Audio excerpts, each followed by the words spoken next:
அதெல்லாம் செய்ய முடியாது. ஆனால் கேட்குறத மட்டும் விட மாட்டாங்க, கேட்பாங்க. பிரசங்கத்தை கேட்டுருவாங்க, கேட்டுட்டு இதெல்லாம் யார் செய்ய முடியும், இதெல்லாம் கடினமான உபதேசம். கடினமான உபதேசம்லாம் ஒன்றும் இல்லை. வேதம் சொல்லுது, தேவனுடைய கற்பனைகள் பாரமானவைகள் அல்லவே. வசனம் ஒன்றும் கடினம் கிடையாது. கடினம் எங்கே இருக்கு?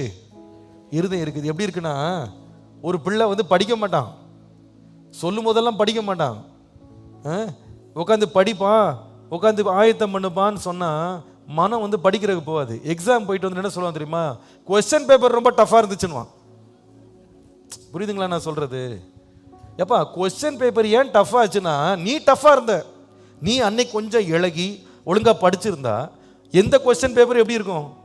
ஈஸியாக இருக்கும். ஏன்னா அதே கொஸ்டின் பேப்பரை ஃபேஸ் பண்ணுற ஒருத்தன் கோல்டு மெடல் வாங்கிட்டு போகிறான். ஒருவன் 100க்கு 100 வாங்குறான். இன்னொருத்தன் சொல்கிறான், கொஸ்டின் பேப்பரே சரியில்லை, எல்லாம் அவுட் ஆஃப் போர்ஷன். உனக்கு அவுட் ஆஃப் போர்ஷனாக தான்ப்பா இருக்கும். நீ போர்ஷனுக்குள்ளேயே போலையே, நீ போர்ஷனுக்கு வெளியே தானே இருக்க. ஒரு பாடத்தையாகிலும் திறந்து படிச்சிருந்தா போர்ஷனுக்குள்ளே நீ போயிருப்ப.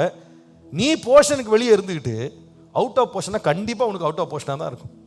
Because you are out of portion. வசனத்துக்கு நாம எவ்வளவு இடம் கொடுத்து கிரியை செய்யறோமோ பாருங்க, நம்முடைய வாழ்க்கை மறுரூபமாகிறத நம்ம பார்ப்போம். நீங்க என்ன பேசினாலும் சாமுவேலுடைய ஜெபம் கேட்க வேண்டிய ஒரு ஜெபம். கர்த்தா